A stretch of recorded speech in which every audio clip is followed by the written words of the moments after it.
This looks like about the right distance from. I just testing 1 2 testing.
Good morning. Welcome to today's service. We're grateful that you are here with us today. My name is Janet Coonsey, and I'm the service coordinator for today at All Souls Church, where our mission is to seek truth, practice love, and celebrate life.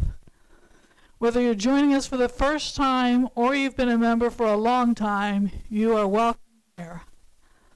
Whatever faith you have known or not known, or whatever your heritage, you are welcome here.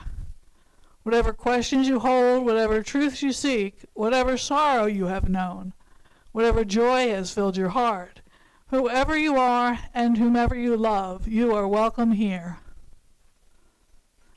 And we're going to start off with some announcements. There's several in your order of service. Wanted to let you know that the program planning team meeting this Wednesday is going to be at 4:45 instead of 5:30, as it says in the bulletin. So if you want to join in on that meeting, it's at 4:45.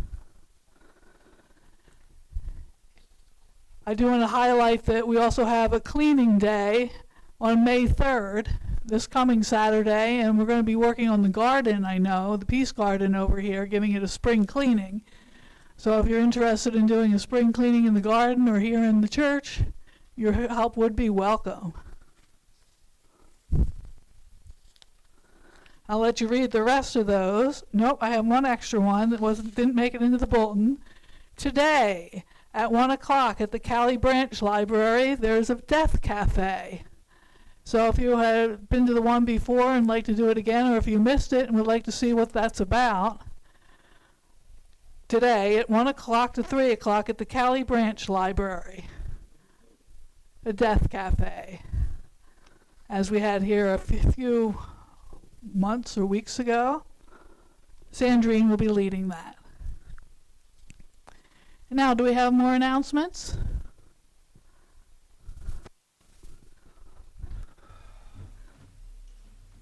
Hello, I'm Paul Thompson. Some of you know me. I have two announcements. First, the time of our pledge drive is drawing to a close, and so if you have not put in your pledge, we would really appreciate your doing so in the hopefully by next Sunday, so that we can put a close on it and decide, how we're doing. So, if you need a card or anything like that, just see me or see Janet after the service. Second point, about a year ago, I had 10,000 books, and I've gotten rid of about 9,000, and there's about 1,000 downstairs, and I'm desperately hoping that you will take advantage of this wonderful opportunity to buy some books. They're $1 a piece as a contribution to the church, and there's just all kinds of things. There's exercise books, there's books on English history, there's French books. If you want to learn French, we have French books and a dictionary. So you can, it's the complete package. So please save me from carrying these to my car and buy some of these books. Thank you.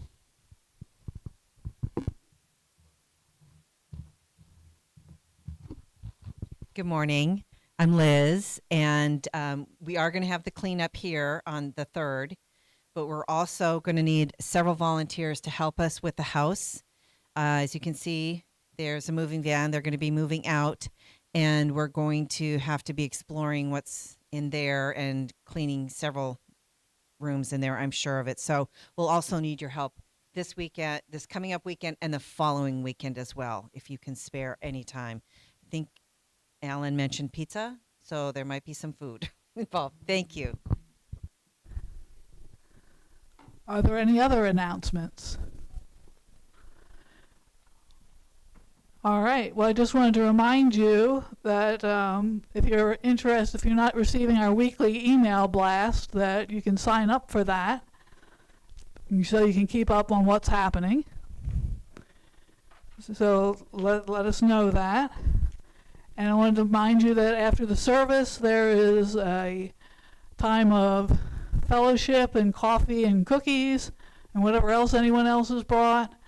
And then following that time, there'll be a circle discussion with our speaker, Allan, today.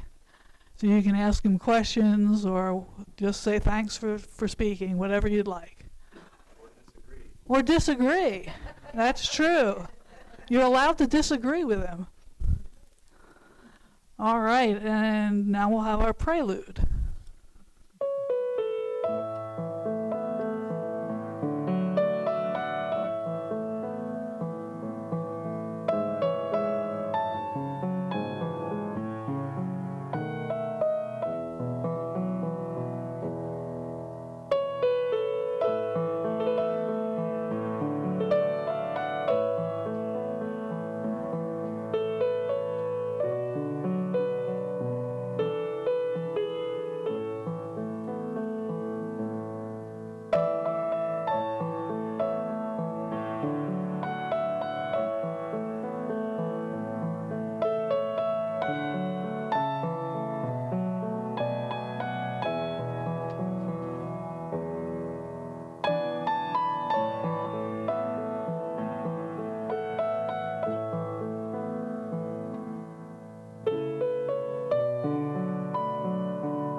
Now it's time for our chalice lighting. Scott, if you would.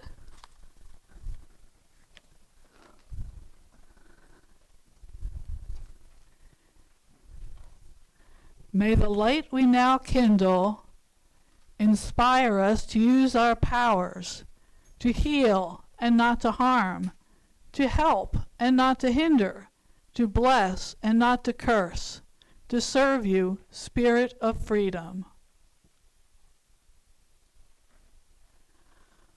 Our first song is going to be number 169, We Shall Overcome.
Our first reading today is number 577.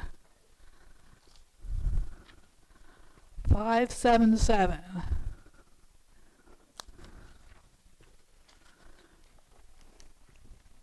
If you would please read the italics, I'll read the regular type.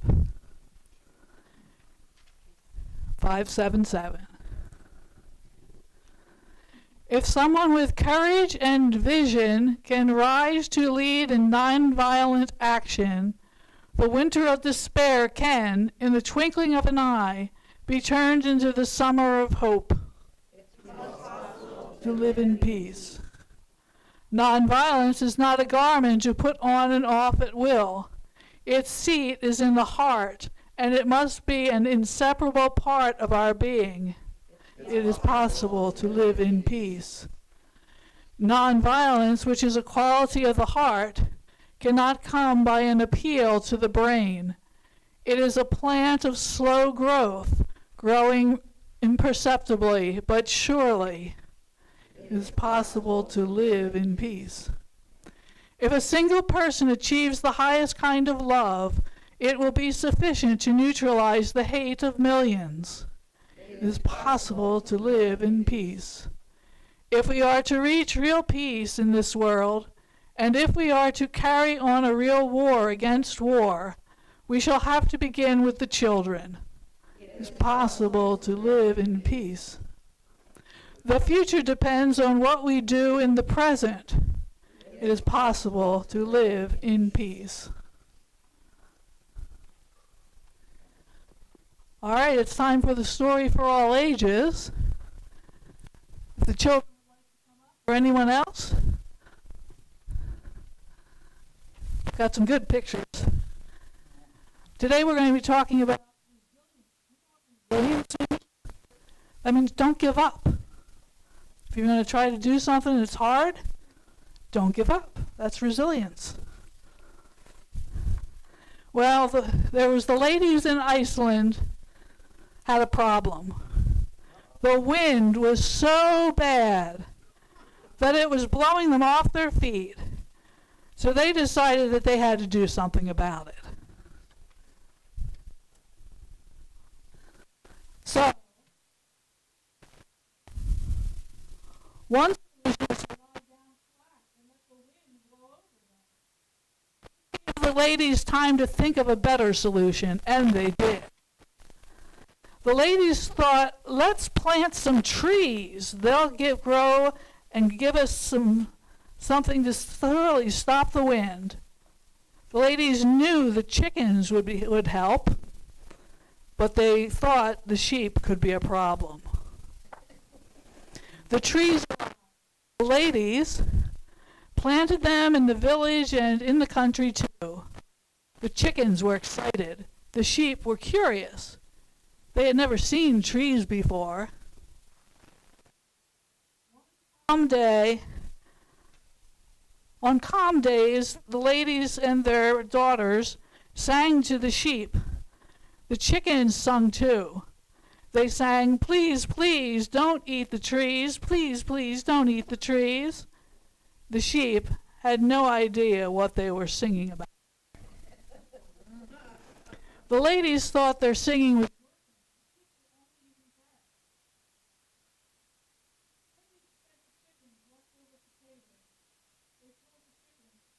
to help. It was the chicken's job to make fertilizer for the trees. They did their job very well. Then the sheep started tasting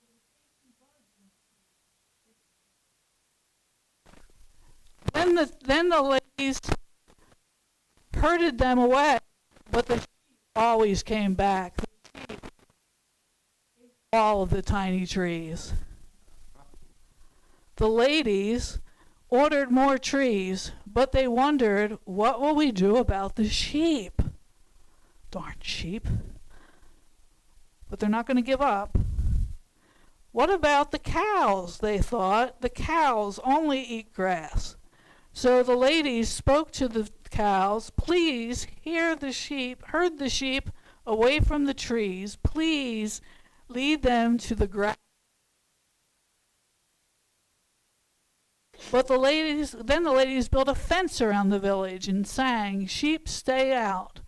The cows are your friends. Sheep, go away. Just follow your friends." The ladies liked to sing. So the new trees arrived, and the ladies planted them in the countryside and beyond the village, and far beyond the village fence. The young ladies helped. The curious sheep watched. The ladies and their young helpers walked back to town. The sheep followed until they reached the gate. The sheep were not allowed in. Under darkening rain clouds, the ladies planted trees all around the village. Looking over the fence, the sheep were curious, and they were so curious they forgot about the trees in the country. So when all the trees were planted, the ladies celebrated. So they cakes and donuts. The sheep got bored looking through the fence. When they saw the cows, the sheep followed them. So far we've got an answer. And the cows and the sheep are staying together. The cows are doing their job. Didn't do a good job making fertilizer. When that happened, the ladies were prepared. They went to check on the trees wearing more than just their shoes. Oh, they did a very good job, the chickens. So the ladies had to wear special shoes so they didn't get all poopy.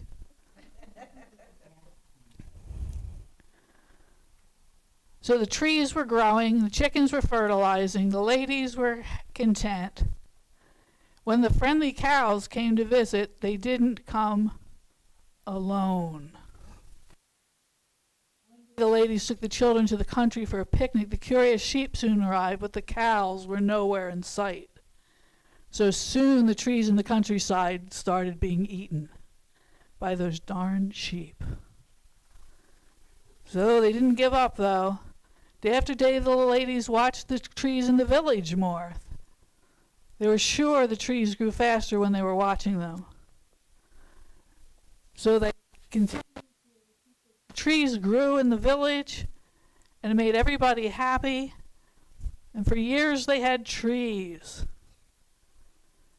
And they didn't have wind, and they didn't have to worry about being blown over.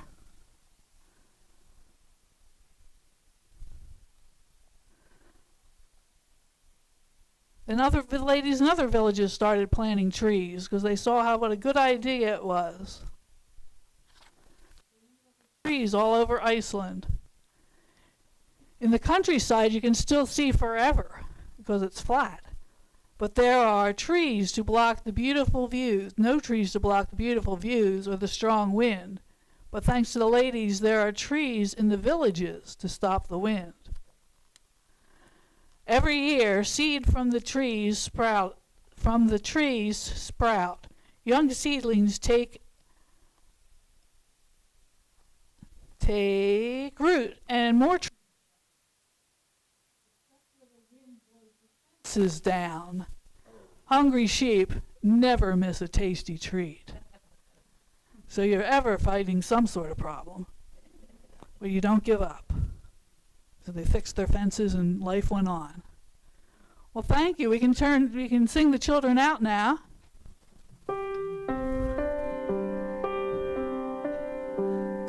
now in peace, go now in peace. May the spirit of love surround you everywhere, everywhere you may.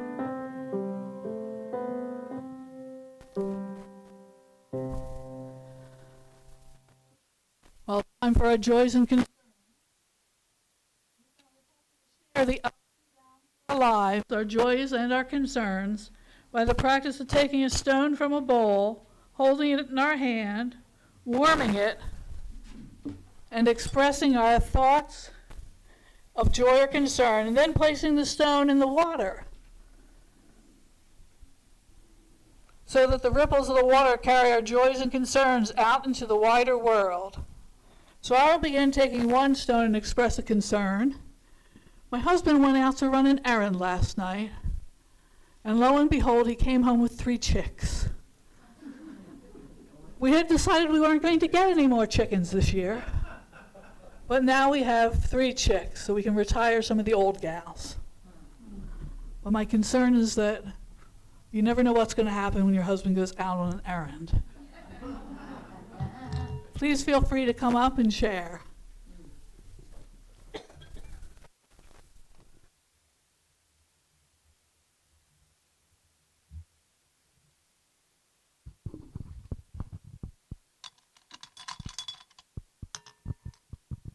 Good morning.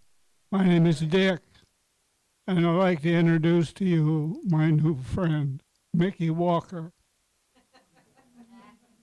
According to my family, he's going to be my constant companion from now on. I had a couple of falls last week, which resulted in 2 black eyes and a bunch of abrasions and a couple sore joints, but no broken bones. So, yeah. God is good. Thank you. Now, from now on, it's Mickey and Dickie.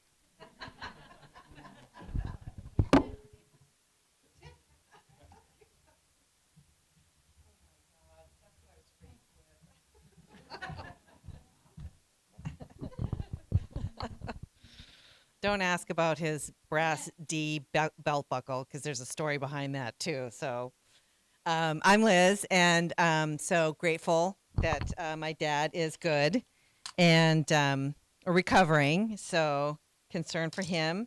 And then joy, because yesterday I was in a fishing tournament, fished for the first time, and I was in 4th place. So telling you.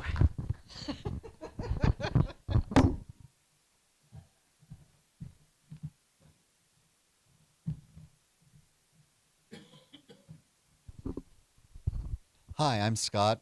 I'm her husband that she's referring to.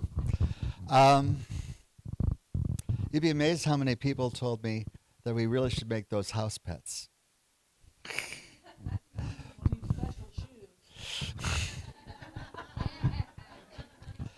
The reason I came up was because Janet has read that book to me last night, and I came up with a different conclusion.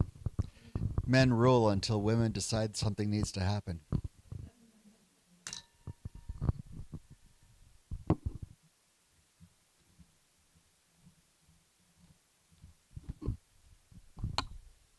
Hi, I'm Allan. And first of all, a joy and a shout out to the South Dakota Symphony, which was featured on National Public Radio a couple of weeks ago. Some of you might have caught that. The morning program called 1A, I'm sure you can Google it. It was an amazing program, and they repeated it one day this week. And then yesterday was the annual Purple Stride Walk for pancreatic cancer, recognizing people that have survived, like my wife, for 13 years, and others who haven't survived and their families. So we did a virtual walk, as they've started to do since the pandemic. And it's also our 6th wedding anniversary today.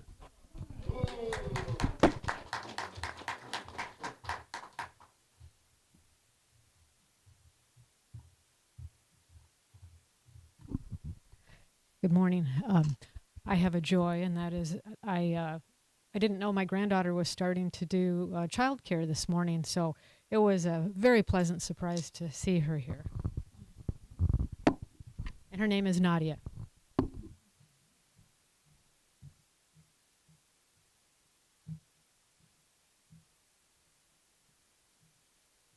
I'm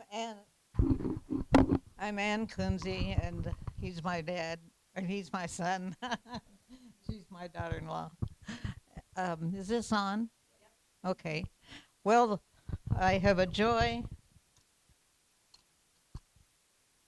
and that is that my friend Dick did not lose his vision and is not in worse condition than he is. I'm very happy about the fact that he came out of that situation with just some black eyes. Yay, God. And so that's my joy. And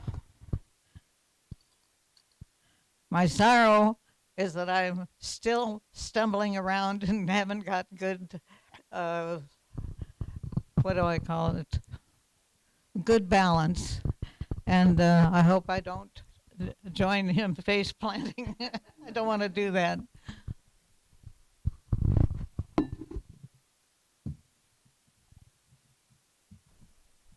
Anyone else? One more.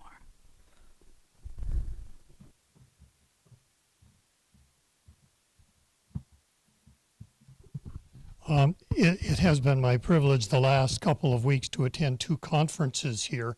One was held at the Hilton Inn. It was the Big Sioux Stewardship, and it had to do with the Big Sioux River and how our city treats waste. In fact, JC's husband was one of the speakers in the water reclamation area. We saw how the plant filters water in another area of town for our drinking. And we went on a tour to see how E. coli is being abated in a test research area. We stopped at Millennium Recycling and saw the kind of recycling that's done, and they can use more. So if you're into recycling, Millennium does a great job. So that was inspiring for me to see people are caring about our water. They're caring about things. And that makes my heart happy when I know we've got really talented people in our community. The other event was just recently, just a couple days ago. There were speakers that came to talk about settling and resettling the plains. It was a Center of Western Studies and over at Augustana. And there we had a whole plethora of speakers talking about things to do with our history, what has shaped this area. And what made my heart happy is that they're all the kind of people that we would welcome warmly into our church because they're broad-minded people. They have big horizons, and they see the harm that has been done to the Native American people. They also are wise and looking forward and saying, well, we've celebrated almost 250 years as a nation. What do we want to keep? And what do we want to not keep? What do we want to avoid? And people had a chance to share stickers and put them on a board and share their ideas. Oh, those stickers were so inspiring. It's the kind of topics that we talk about all the time. We're not alone.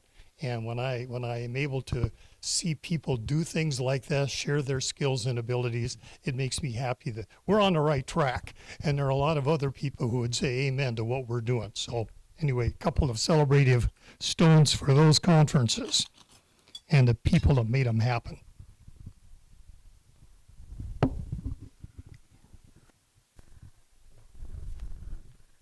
There's no one else. I'll go ahead and take a final stone for all the joys and concerns that are in our hearts that may not have been spoken today.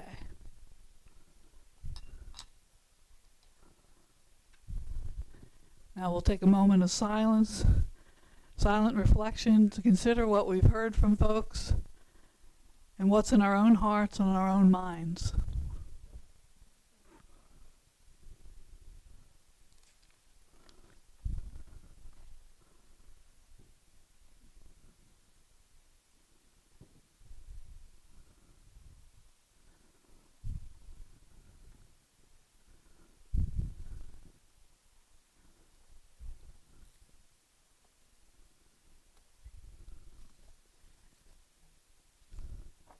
Our next song is number 117, It's a Light of Life, 117.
Our second reading will be number 580.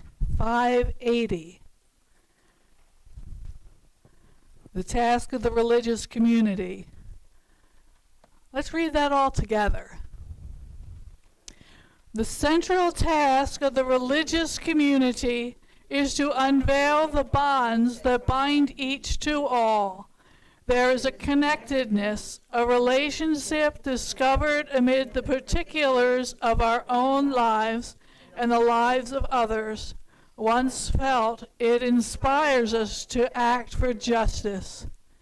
It is the church that assures us that we are not struggling for justice on our own, but as members of a larger community. The religious community is essential, for alone our vision is too narrow to see all that must be seen, and our strength too limited to do all that must be done. Together, our vision widens and our strength is renewed. Now we'll have our message.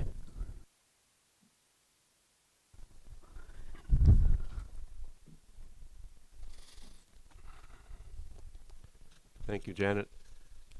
First of all, for those who may not have been here before, we have what we call free pulpit, which means we can express whatever we think and feel, and you're welcome to disagree with everything. And that's part of the purpose for the circle discussion afterwards. I'd also like to acknowledge the fact that we are meeting on land which was the ancestral homes of Native Americans for thousands of years, the Dakota and Lakota and Nakota people, before the European settlers arrived. I'd also like to give a shout out to a couple of my favorite people from the Iowa Lakes Unitarian Universalist Fellowship, which I visit a couple of, on the second Sunday of each month. And some of you know Dave and Cheryl, and just want you to know that they're here today.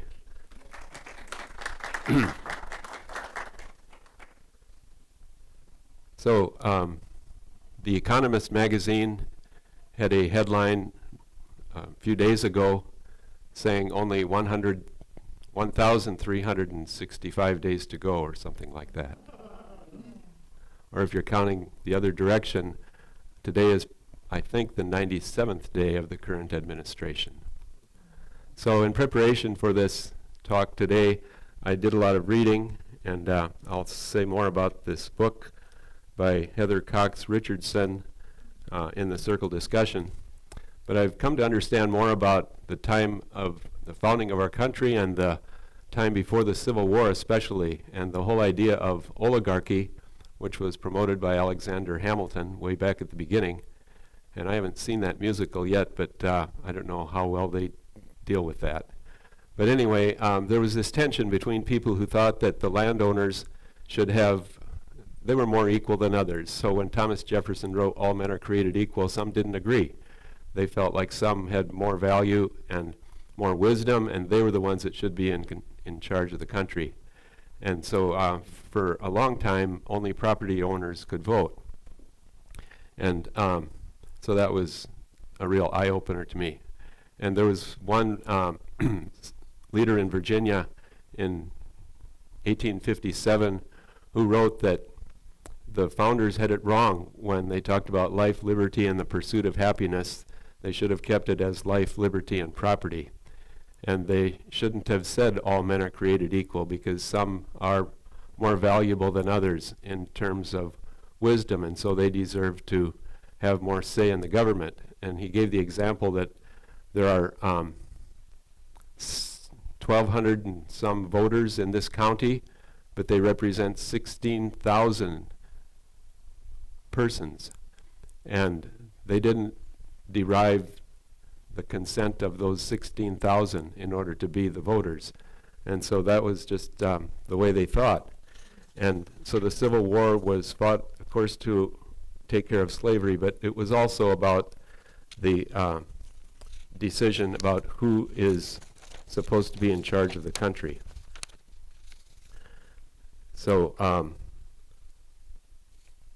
when Lincoln said In the Gettysburg Address, 77 years ago, our fathers brought forth on this continent a new nation conceived in liberty and dedicated to the proposition that all men are created equal. Now we are engaged in a great civil war, testing whether that nation or any nation so conceived and so dedicated can long endure. Today, we are engaged in a great civil strife, testing whether this nation or any nation so conceived can long endure. In some respects, it appears that oligarchy, or rule by the wealthy few, is winning the contest. In the 40 years from 1981 to 2021, the Reagan tax cuts, the Bush tax cuts, and the Trump tax cuts allowed $50 trillion to move into the hands of the 1%. At the local library, a search under oligarchy has these recent titles. In 2020, Andrea, part of my thing got cut off when I copied this. The title is The Marriage of... Oh. Okay, thank you. Thank you. I like it when people are assertive. Something about the Trumps and the marriage, the Trumps, the Kushners, and the marriage of money and power, written in 2020. In 2023, Bernie Sanders wrote, "It's okay to be angry about capitalism."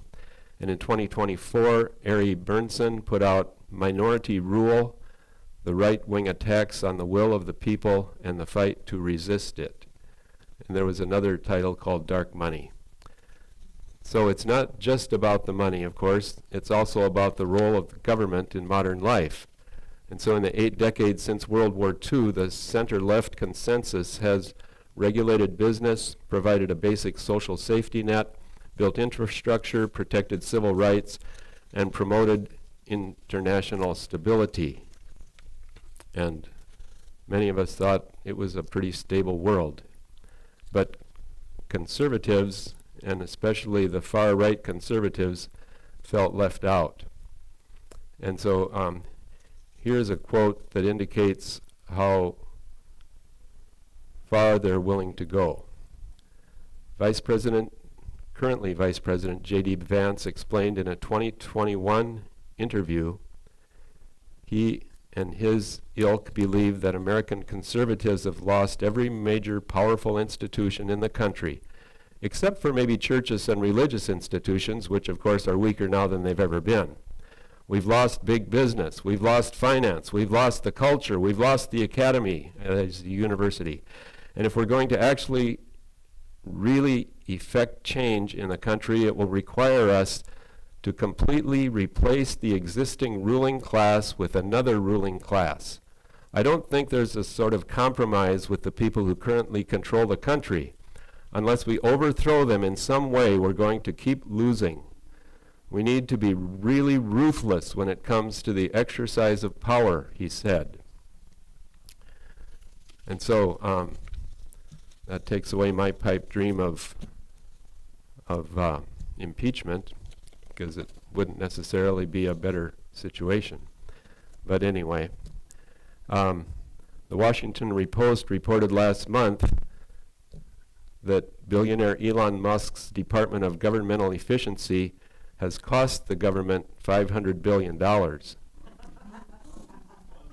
So, yeah, we laugh, but so the point is, it's not just about the transfer of wealth, but it's also about the trying to gut the federal agencies, which were doing their job fairly well. And so, for example, the IRS firing nearly 20,000 employees results in dropping investigations of corporations and the richest taxpayers. And so officials project that there will be more tax evasion and a sharp drop in revenue this spring. The administration is not working to save money, but rather destroy the government, and cuts that threaten the well-being of American citizens now make sense in the light of that. Washington Post reporters report that Social Security is breaking down, the destruction of the agency of the inside out. Homeland Security Secretary Kristi Noem said she planned to eliminate FEMA. And going further, because Republican-dominated counties rely more heavily on government programs than Democratic-dominated counties do, cuts to government services are hitting Republican voters particularly hard.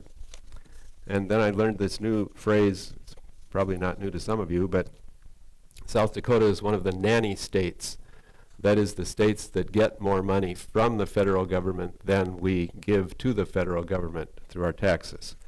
And so states like ours stand to lose more in this current climate. So we are called on to take action, to do something, to show our support for truth and common sense and due process and civility and other traditional values that we hold dear. And so I will now echo Police Chief John Toom when he said, if you're not doing something, if you're not taking action, I really don't care what your opinion is. So, resilience in this time of resistance means recognizing that this is a marathon and not a sprint. And so self-care is essential as we try to come to terms with what's going on, as we wring our hands and watch the news and get angry. We might need to shut it off as a coping mechanism. Allowing our anger to simmer without channeling that energy into constructive action will only damage ourselves and our own mental health. And so we need to find ways to care for ourselves while also taking action. And I find it encouraging that public outcry does make a difference. The best example of this that I heard was, I think it was at the Smithsonian, where for a while they shut down the display about the Native American code talkers who during World War II were able to talk to each other in traditional languages and convey military secrets that way, which the enemy was never able to crack those codes, and that helped the Allies to prevail in World War II. But of course that came under fire, that display, when the order came down to eliminate diversity, equity, and inclusion, and to eliminate references to minorities. And so the display, I believe it was at the Smithsonian, was closed for a while until the public outcry demanded that it be reopened, and it was reopened. And so that to me is a real sign of hope, that it does make a difference when we use our voices and speak out. And of course the courts are doing a lot of good too, but ordinary citizens like you and I can also make a difference. I sometimes wonder what it will take for a huge outcry to come from our people. Maybe a natural disaster with no FEMA to respond. Maybe a military invasion. Maybe the Social Security system, which transfers money to people on a monthly basis and has done so for decades successfully on time. And maybe if that system breaks down, maybe there will be millions of boomers out on the streets finally. I don't mean to create anxiety for you more than is already present among us. I believe in hoping for the best while also preparing for the worst. In these times, preparing for the worst seems to be the prudent thing to do. Recently, I was really surprised when I learned from some of my relatives who are more familiar with farming than I am, that the GPS systems being used by farmers these days, probably this morning, they're, of course, used to show the farm, show the farmer, show the tractor driver where to go. And they can actually set that system and take their hands off the steering wheel. I knew that. But I didn't know that those systems are so unilateral in the sense that they are the only thing they have. And so if the signal from the satellite, for whatever reason, breaks down. Like, think about when you're driving in your car and you are between satellites and you can't get cell coverage. If that happens temporarily for a farmer, they just have to shut their tractor off for a while and then start it up again. There's no backup. That really shocked me, that there is no, I had a phrase for it, but manual way to back that up. So no manual override. I remember in the 80s, during the farm crisis, there were some farmers that committed suicide, and there were others who loaded up their tractors and took them to Washington, D.C. and clogged the traffic around the Capitol for a while. And ever since then, the Farm Bill has passed without much problem. They didn't want tractors in Washington, D.C., but maybe they'll need to do that again.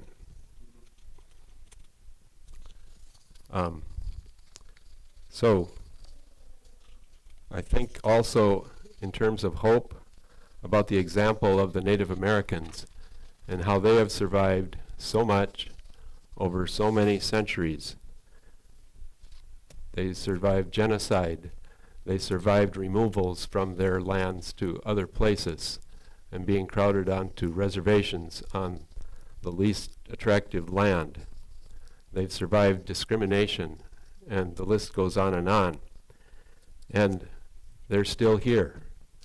And they remind us sometimes in really powerful ways. And one of the ways, and thankfully we have lots of natives here in South Dakota, and so maybe they will teach us how to survive if things get really bad. But one of their ways of coping is humor. And I remember a few weeks ago when Jerry Fogg was here and he mentioned the fact that his art was going to be on display downtown at the library, which is still there, by the way. It was yesterday, and I think it's until the end of the month, which is Wednesday. So you have a chance to see it. But he mentioned you better go down to the library soon before they close it. The Native Americans have used humor to cope in ways that I admire, because that's not my forte. So, resilience is available to all of us. We just have to use good judgment. And finally, responsibility. As responsible citizens, we need to keep our demonstrations peaceful and keep our language respectful and not give in to the temptation to demonize the other side, not give in to the temptation to be like the people whom we disagree with. Some analysts think that the president may actually want to provoke a violent reaction so that he can declare martial law and then use his power to call out the military as commander-in-chief against our own citizens, just as they've had the audacity to imprison people who didn't get the due process that they were due. So may we never be afraid to speak up.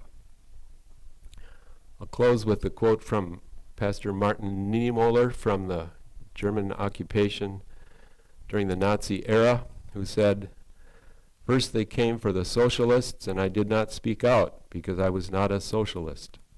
Then they came for the trade unionists, and I didn't speak out because I was not a trade unionist.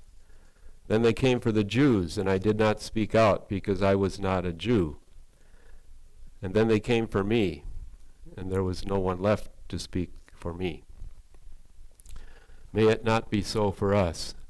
May we have the courage to speak out. And I want to just make a final mention of this book by Heather Cox Richardson, who also sends out an email every day. She's a Boston College historian, very well respected, and she describes what's happening in the news with a lot of good background, and so I was dependent on that for much of this talk. But her book, called How the South Won the Civil War, explains that even though the North won militarily, the South won in terms of the philosophy of oligarchy, which they didn't call it that back then, but the idea of having a small, wealthy ruling class of white males, that was the preferred way to organize society. And that actually, after the Civil War and the expansion westward, that is what the philosophy that took place. And so then the rugged individualist and the cowboy and the John Wayne characters and all that became the prevailing myth of the American dream. And so today we're seeing how that has flourished in the decades since. And so it has been a long time in coming, and we don't know how things will end, and I guess that's part of the spiritual issue. If you're a praying person, you certainly need to pray, and we all need to put our actions behind our thoughts and our prayers and our best efforts. I think we should be contacting our senators and representatives at least once a month, and I haven't done that enough myself. But may we have the courage to speak out. May it be so.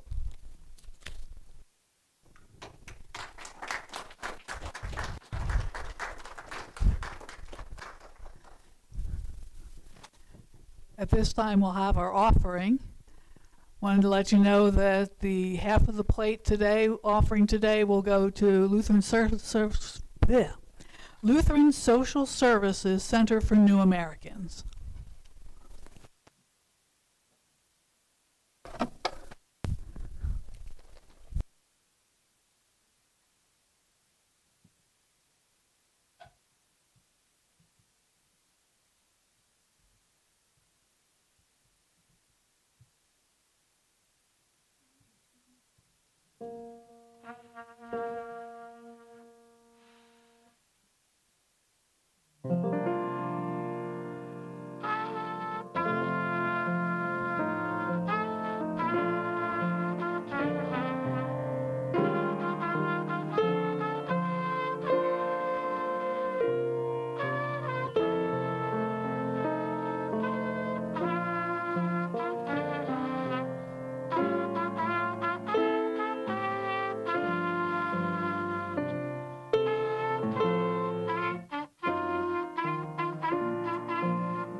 Thank you all very much. And let's read the words together to receive the offering. We give these gifts freely. We receive these gifts gratefully. We dedicate these gifts to the work of our congregation, serving human wholeness, caring for our planet, upholding religious freedom, welcoming the stranger, loving one another.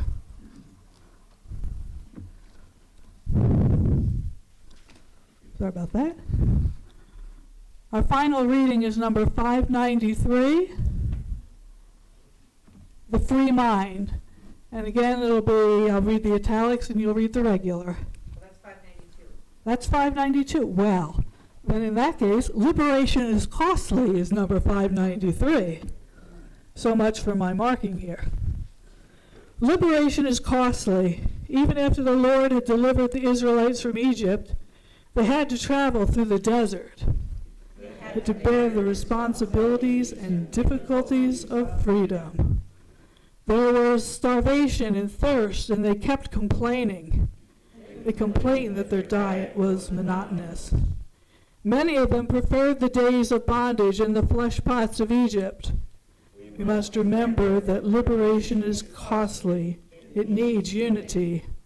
We must hold hands and refuse to be divided. We must be ready. Some of us will not see the day of our liberation physically, but those people will have contributed to the struggle.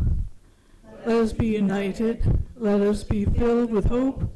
Let us be with those who respect one another. And we're almost at 11 o'clock, and so we're going to skip our last hymn. Carol's happy. And we will then extinguish the chalice. I guess I can get that, Scott.